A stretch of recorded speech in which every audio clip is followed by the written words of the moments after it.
All right, everybody, welcome to a special crossover episode. We have Locked On Avalanche and Locked On Panthers. When you only play a team a couple times a year, and teams that kind of not really where they want to be at this stage of the season, even though it's just about halfway through. I think both the Avalanche and the Panthers thought they might be in different positions, but we are where we are. So Locked On Avalanche, Locked On Panthers crossover coming at you right now. Your Locked On Avalanche, your daily podcast on the Colorado Avalanche. Part of the Locked On Podcast Network, your team every day.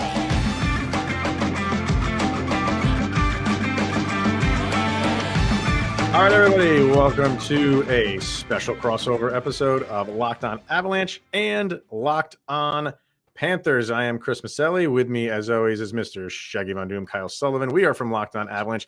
From Locked On Panthers, Armando Velez is here as well. Two teams facing off tonight. Yeah, we're doing the Brady Bunch thing here on, on YouTube. But thank you for tuning in, making it your first listen of the day. That is always appreciated. We'll throw the socials out there now for Locked On Avalanche. You can follow it on Twitter, LOPN_Avalanche on Instagram. You can do Locked On Avalanche questions, comments, concerns, and opinions, lockedonavalanche@gmail.com. And, of course, our YouTube channel. Subscribe to that. Get notified when a new show goes live. Armando, where can people find you, sir? They can find the show account on Twitter at LO_FLA Panthers. If they got any Florida Panthers specific questions, they could email it at lockedonflapanthers@gmail.com. And, of course, follow the show on YouTube, Locked On Panthers, as well as anywhere you listen to podcasts. And make sure you get that FLA because you'll get another Panthers team, which is no longer playing right now. Mm-hmm. So, yeah. All right, sir, let's dive into this, and a lot to get to on today's episode. Obviously, we're going to be talking about the matchup between these two teams. Maybe get into the All-Star game, which is being held by your Panthers.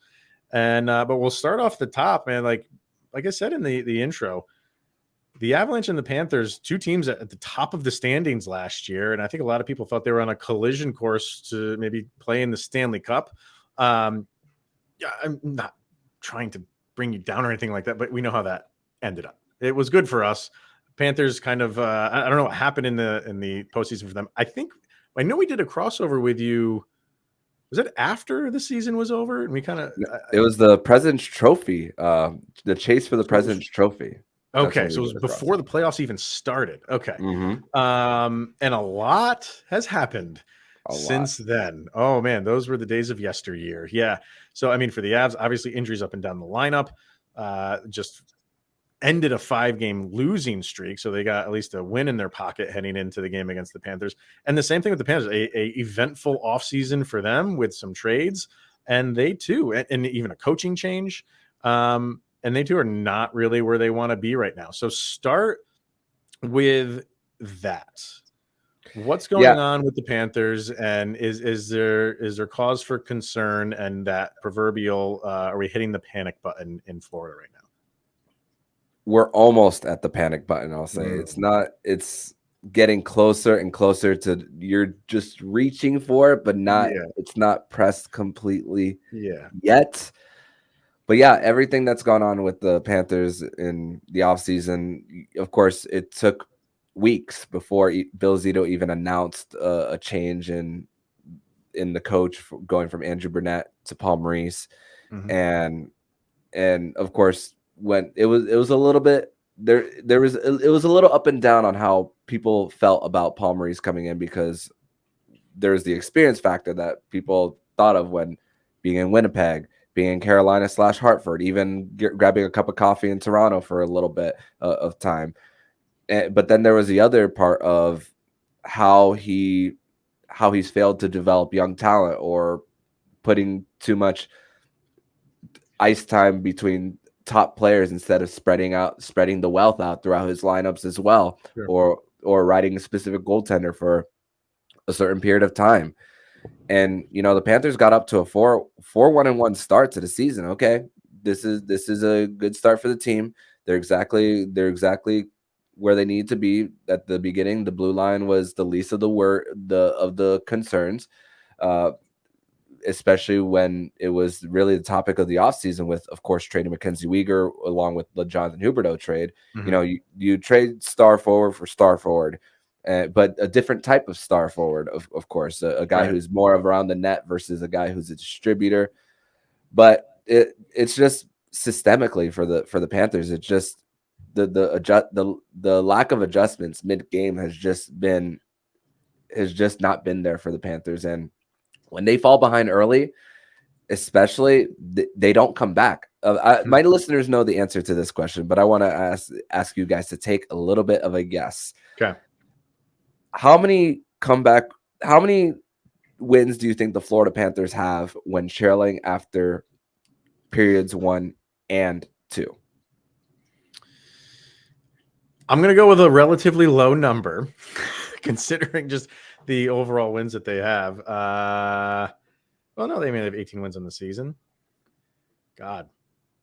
I mean, I just feel like this is like a trick question, and you're just going to goat me into saying 0. It's 0. Wow. And wow. This team had 29 comeback wins last season. Really? So in that same realm, just total comeback, or not after 2 periods, 29. That's crazy. Not after the opponent scoring first. They've won games where their opponent has scored first, but when trailing after the first period, 0 wins. When trailing after the second period, 0 wins as well. Wow. So it's been an issue consistently all season about how about the adjustment or the lack of adjustments that Paul Maurice has had, and the team can still score. They're still kind of in the top 10/15 in scoring, but it's mostly timely scoring that's really the issue with the Panthers. They have a lot of shot volume, but when it gets into like late game situations and teams buckle down, they know how to figure the Panthers out. They're forcing them to the perimeter. They're every time the puck enters the zone, they're right there closing the shooting lanes and getting it out and back out of the zone as well.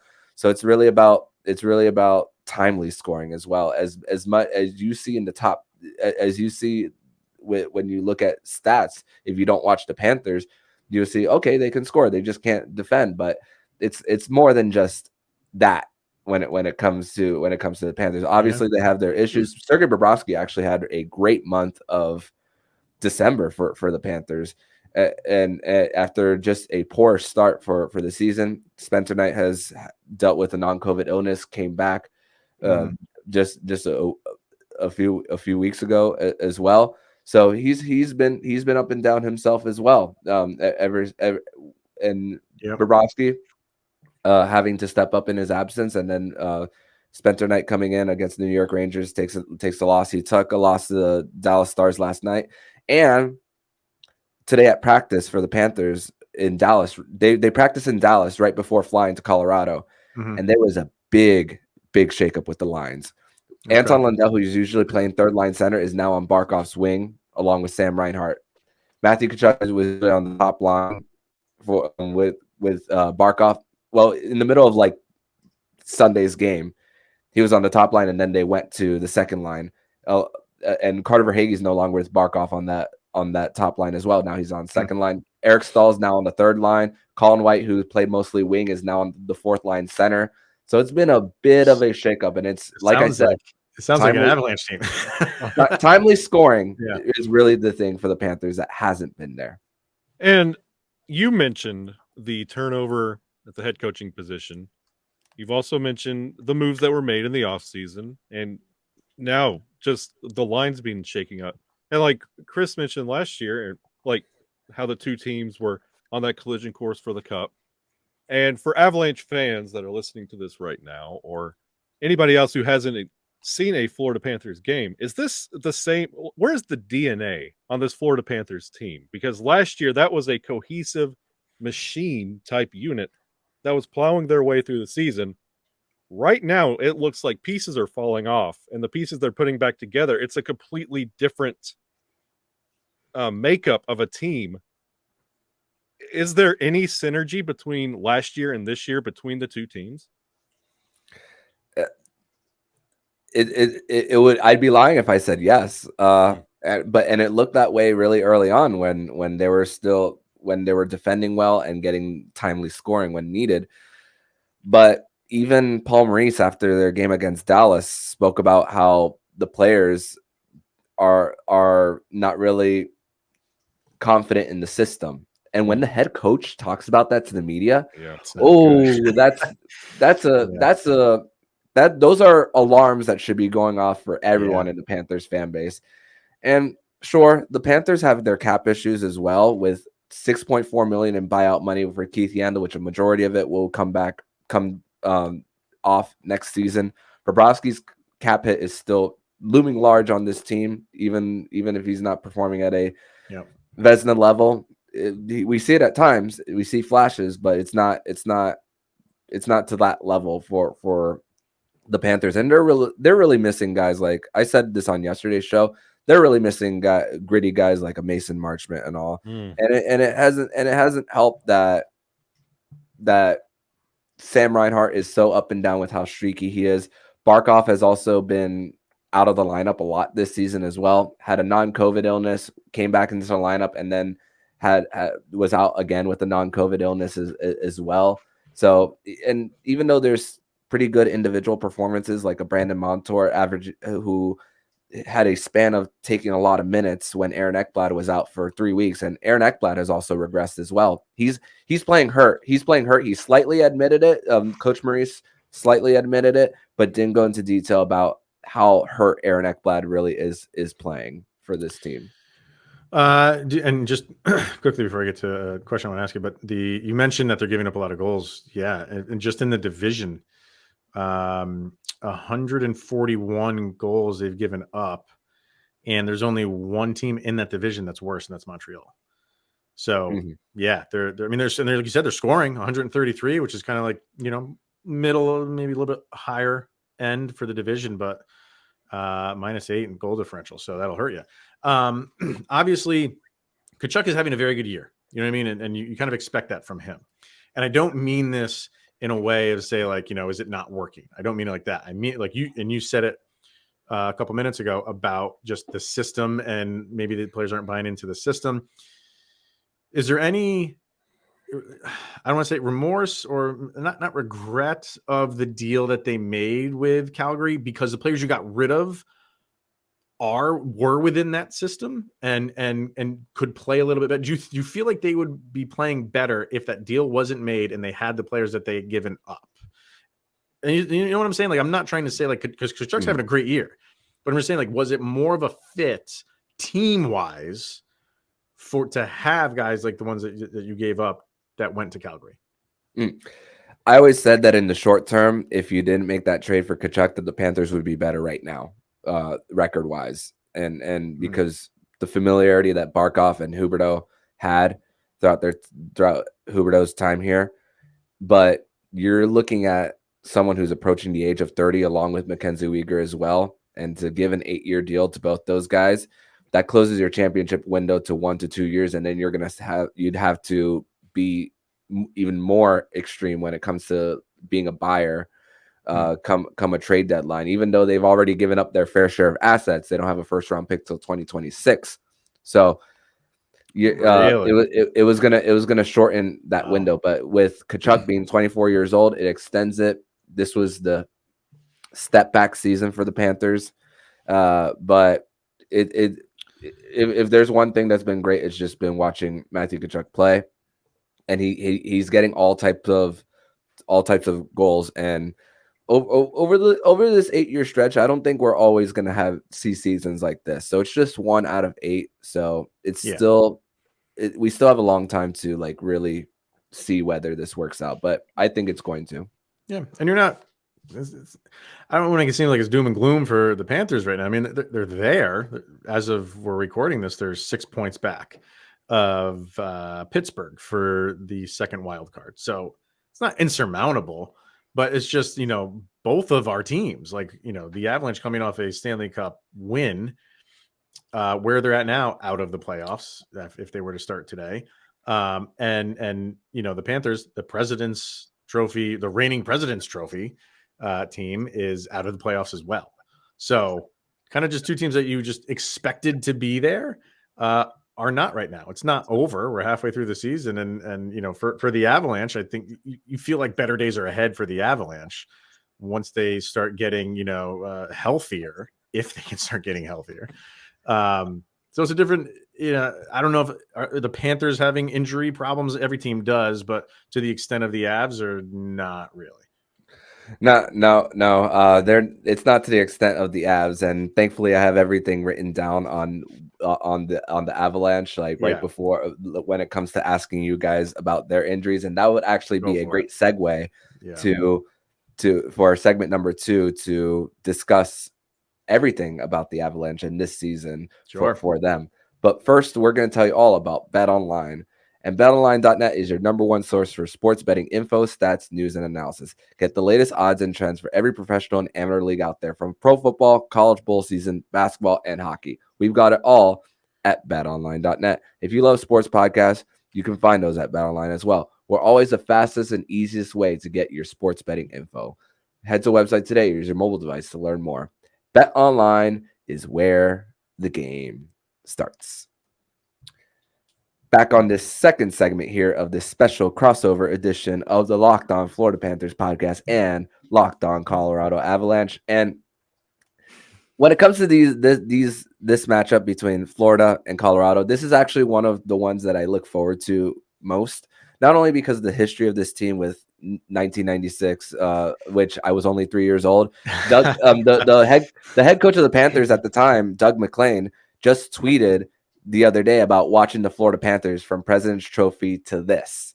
And it's just like hard to like look at that. And I can only imagine those fans who lived through that era of Panthers hockey. And of course, spoke about it many times how their rebuilds were their timelines were actually very similar with McKinnon and Barkov in the same draft, Huberdeau and Landeskog in the same draft, Rantanen and Lawson Krause in the same draft. But of course, Lawson Krause was traded.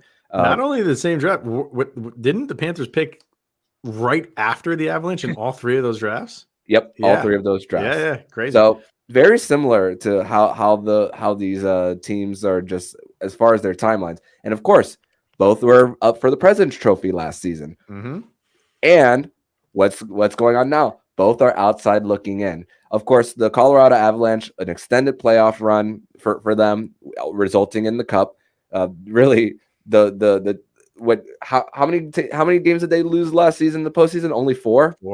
All of last season, amazing. What a run for them. Yeah. But also with that comes with a lot of mileage for this team. Of course, Valeri Nichushkin played with a broken foot. I saw the X-rays on that. And Nichushkin, I'm seeing that he hasn't played since December 23rd, and he was averaging a point per game for them. McKinnon, I saw that even though he was out for over a week, that he's still second on the Avalanche in points. Landeskog hasn't played all season. Josh Manson hasn't played since December 1st. Bowen Byram hasn't played since November 4th. Paulo Francouz hasn't played since December 13th. Yeah. Like what? How many more injuries am I missing an injury on this Colorado Avalanche team? Am I missing Watch the game tonight, you'll find one. Yeah. Did you say Bo Byram? I mean, there's so many in there. Okay, that's what I'm saying. The list just goes on and on and on. I forget where you started. No, man, it's been a challenge. It really, really has, but it's getting better, and it's not to the point where you can use it as an excuse. Maybe early on in the season you could, but you have enough guys back now where you should be performing a little bit better than you are. You know what I mean? So Nichushkin is one that definitely hurts because he started off the year hot. And then I think it was just a lingering issue. I think that foot was a lingering issue for him and went out for a long period of time, came back, seemed like he was good to go, and now he's out again for the same issue. So it's like, even when we get guys back that are healthy, they either go out, like we just had Darren Helm return for the first time all year last week. And the time he went, so his first game back, Evan Rodriguez got hurt and he was out for a few games. So it's like the hockey gods give and the hockey gods take. It's just been like that all season long. But they're still floating. They're still there. They're right in the thick of things. And I think Avalanche fans maybe got a little bit spoiled last year with the Stanley Cup win, thinking that this team should be nowhere else except the top of the standings.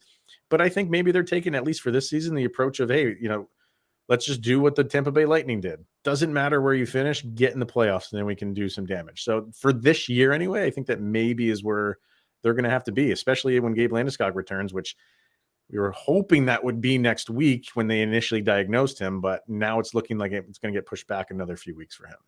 So, right. Yeah, and I talked to you about the synergy between last year's Florida Panthers team and this year's Florida Panthers team. There's no way for this year's Colorado Avalanche team to find the synergy they had from last year because the roster changes every night. It could be additions of Colorado Eagles. You don't know who's going to be on what line. That's been the biggest thing for the Colorado Avalanche is, like you joked, is there any injuries that you missed? You don't even know who's going to make the ice that night and if McDermott's going to be a forward or defenseman. You have no earthly idea, and it's hard for this team to get back to that machine that they were last year when the roster is day-to-day itself. And you mentioned, Kyle mentioned the Colorado Eagles. They've called up a ton of them. I guess that is like a silver lining, but it's not really one that you want. You don't want to see as many of your minor league players as the Avalanche have seen. I think all of last year they used, I'm going to be off by a couple players here. There's like 37 players or 38 players all of last year. And they surpassed that in December. They already passed that. So that's just how crazy it's been, how many players that they are using. And like I said, it's good to see some of your youth, but at the rate that they were using them, and these guys aren't going to put you over the top. Like they're trying their hardest, and you did see some good, like Jean-Luc Foudy came up, looked fantastic. They sent him back down. I think a couple people are questioning, like, why not bring him back up? Because he looked really good. But so you have some of those things like, okay, in the future, we know that we're still okay with some players, but Avalanche, the franchise and the fan base are not looking into the future. You mentioned the Panthers window. The Avalanche window is open right now, and they got to win as many as they can right now. Luckily for Colorado, I'm just looking at their cap friendly page. They, unlike the Panthers, they have first round picks in future years as well. So even if they don't, they can always find a way to not only draft the players if they happen to miss the playoffs and just have one off year, or even find a way to package that to make I know Nathan McKinnon's cap hit for his new contract will hit next year, being the highest paid player in the NHL, but still an opportunity to still build from even though Joe Sakic got promoted and no longer doing the trades for the he's involved though. But he is don't be involved. mistaken. He has a say. But just looking at these lines and seeing Evan Rodriguez on the right wing, Mikko Rantanen, despite all the injuries, Mikko Rantanen has just been incredible for this team. But I'm also looking at where they rank as far as scoring. And the defense is the least of their issues. Cale Makar is still playing at a Norris caliber level, him and Devon Toews, that pair. And even with Darcy Kemper moving on to Washington, which that tandem of Charlie Lindgren and Darcy Kemper is making the difference for Washington right now. It's worked out. But they won the cup despite Darcy Kemper, because they really protected him around the net. They didn't. I believe, like, well, do you know the average shots on goal that they had on Darcy Kemper throughout the postseason last year? The postseason, I don't know. I don't know what it was. But during the regular season, it was pretty low. I think they ran a string of games where there was like less than 20 shots on goal against him. Wow. But the for the postseason, it was in that range. I mean, it was in the 20s, like the low 20s, I would guess. There was a couple games here and there where some teams are going to get 30, 35 shots on him, but no, they were they were every bit as advertised for their defense last year. And they had the scoring depth too, which has been a struggle. When you have as many players out as you have, and you bring up those AHL guys, like I said, like they're just getting acclimated to the game. So there's a scoring that was right now is like seems to be coming around a little bit, but man, they were struggling to score 3 goals in a game, and for an Avalanche team that can routinely put up 5 goals a game, 6 goals a game, and then the defense on the other end was not protecting Georgiev, and he's getting 40 shots a goal thrown on him. It's been a challenge. It really has. And Mikko Rantanen hasn't stopped scoring, and he's been the battery for this team. And that's why you mentioned Nathan McKinnon is second in scoring. That's why. Nobody else is, and Mikko is. That is your sole point of scoring for the team, and that's why everything ranks the way it does. Yeah, when you get rid of guy, or they don't get rid of them, they sign elsewhere with Andre Burakovsky and Nazem Kadri.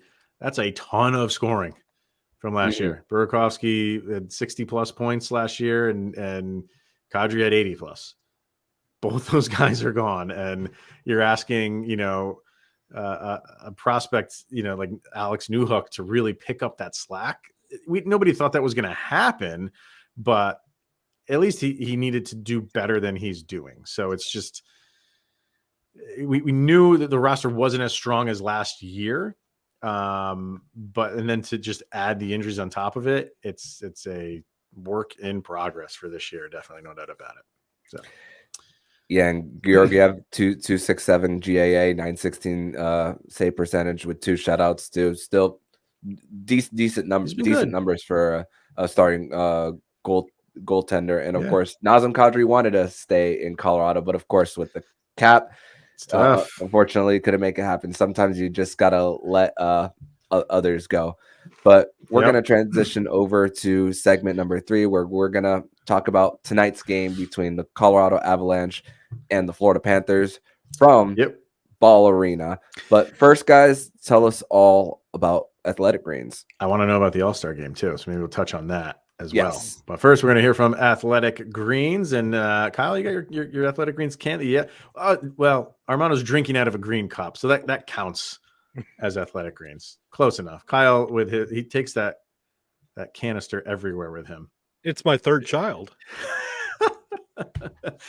So what is Athletic Greens? You put 1 scoop of it in your morning water, a delicious scoop of Athletic Greens, and you are absorbing 75 high-quality vitamins, minerals, whole food sourced superfoods, probiotics, and adaptogens to help you start your day right. It's a special blend of ingredients which supports your gut health, also your nervous system, your immune system, your energy, your recovery, and your focus, everything that is important to you. And Athletic Greens was created when a founder was experiencing a ton of gut health issues of his own, and he ended up on a complicated supplement routine to recover, which cost him over $100 a day.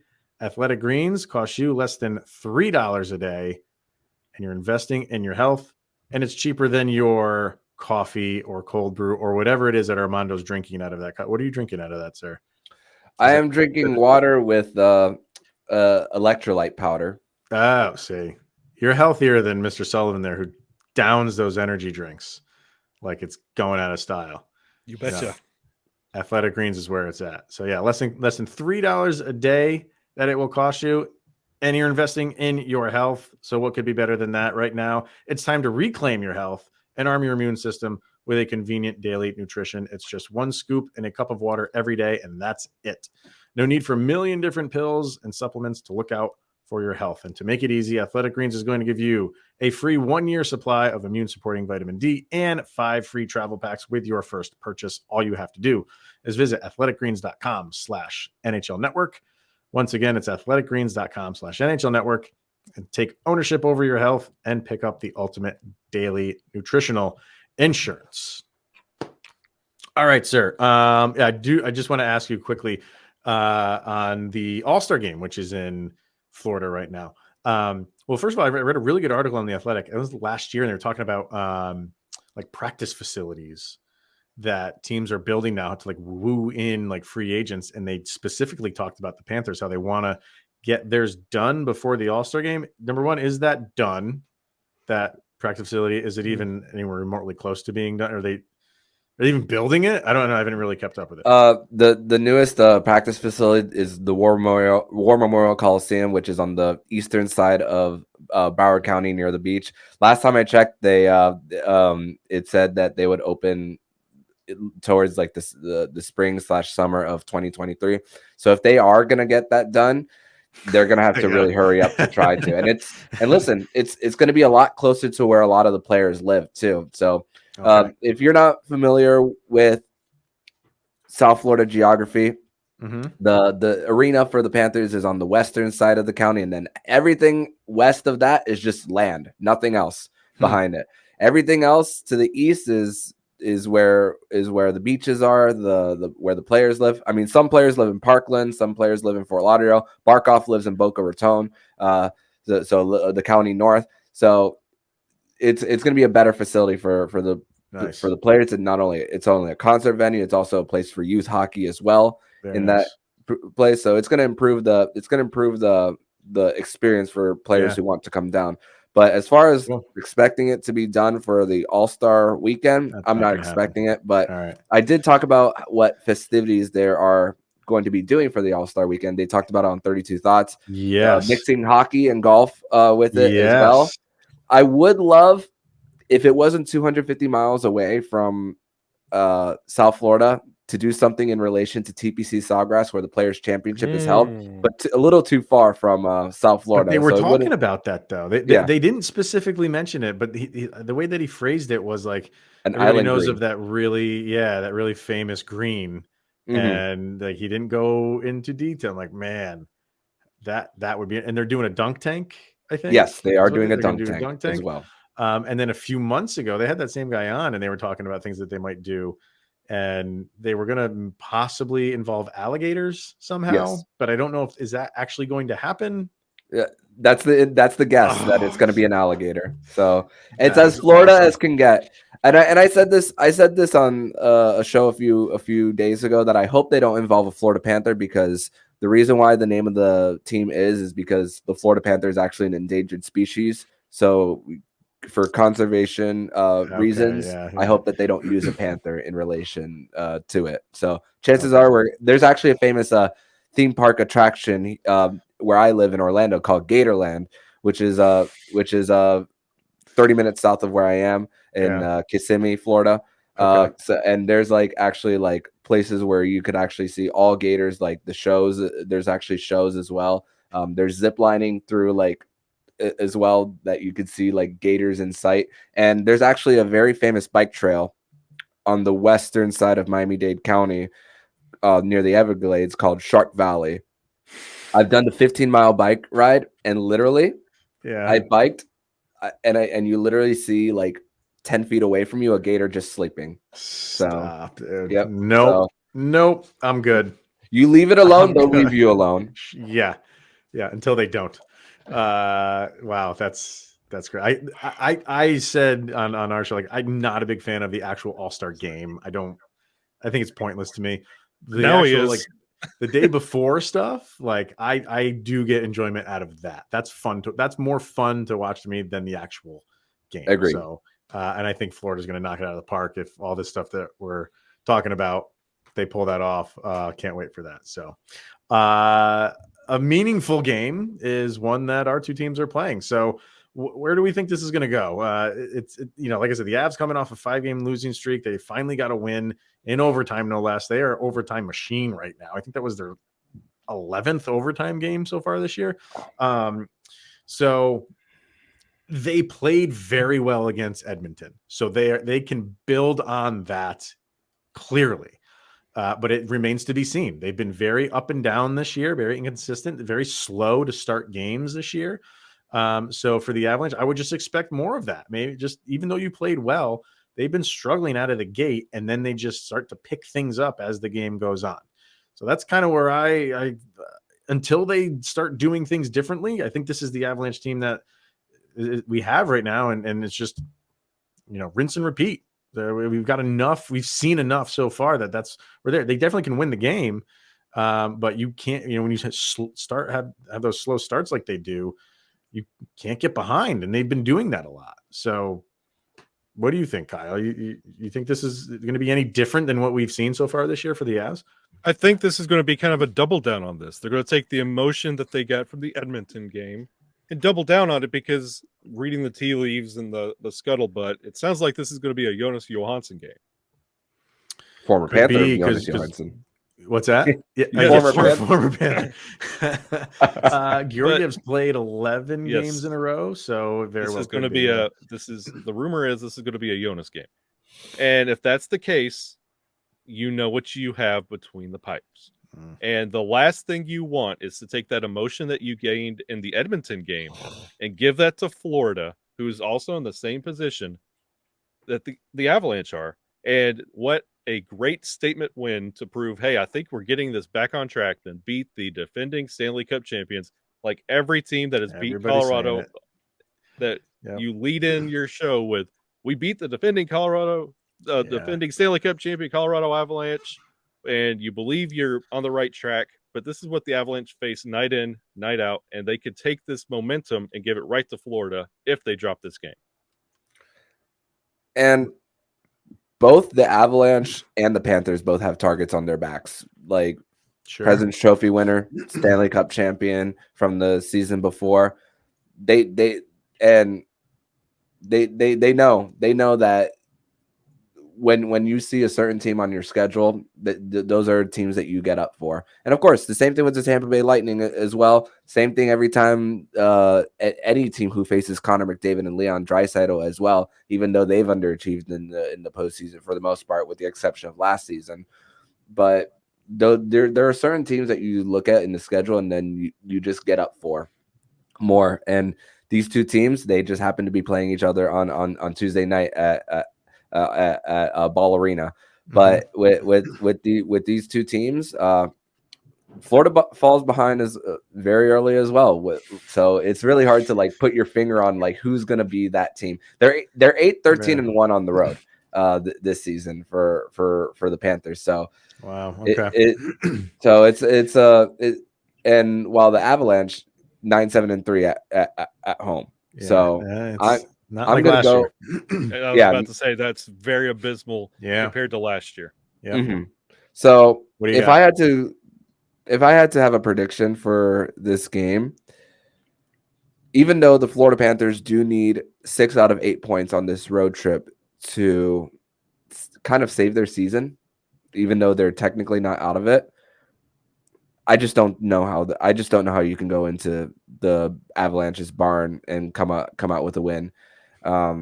Even dropping 1 point at this point in the season, you've fallen that far behind that it's just discouraging with how they've dropped games. I mean, a blown lead to Edmonton and St. Louis in back-to-back games when you had the lead for 2 points, and then you come out with one instead in both of them. But I'm going to say that the Colorado Avalanche will win this game on Tuesday night between the Florida Panthers and the Avs at Ball Arena. You got a score, or you just think it's just going to be an Avs? I'm going to say 4-2 Avalanche. All right. What do you think, Kyle? Tonight's the night, baby. 7-3.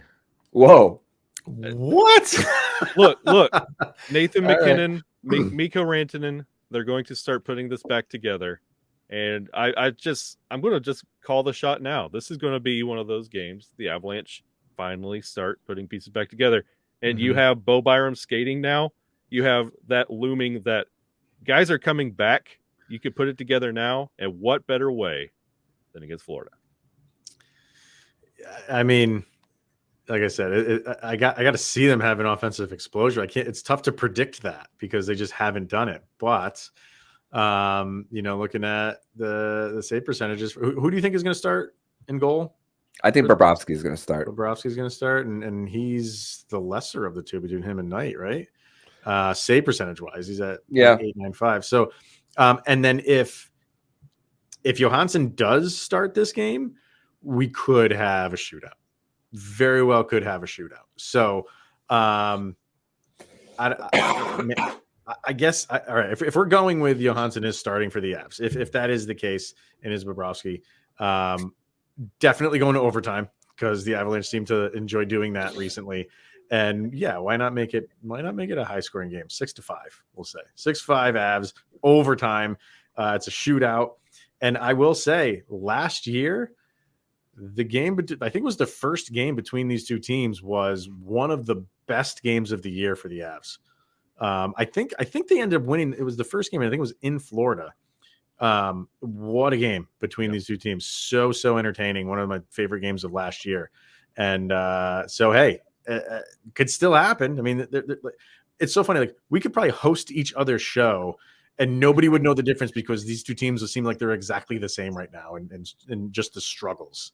So I think it'll be a good game. I think it'll be two teams that are fighting for, like you said, they're fighting for their season. And that's where the Avalanche are right now, day in and day out. Every single game has so much more importance because you have to keep up in the standings. You have to. And the same thing is for the Panthers. So you're going to see two teams fighting this out. Now, you said the Panthers are they're on a 4-game road trip right now?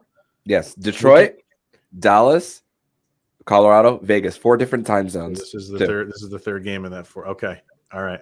So I think it'll be a fun one. So get ready, strap in, and enjoy it. So that is going to wrap it up for this special crossover episode.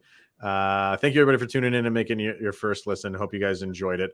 We'll probably do this again by the time the season is over. We like doing crossovers with Mr. Armando of Locked On Panthers. So for Mr. Shaggy Von Doom, Kyle Sullivan, I am Chris Micieli with Locked On Avalanche.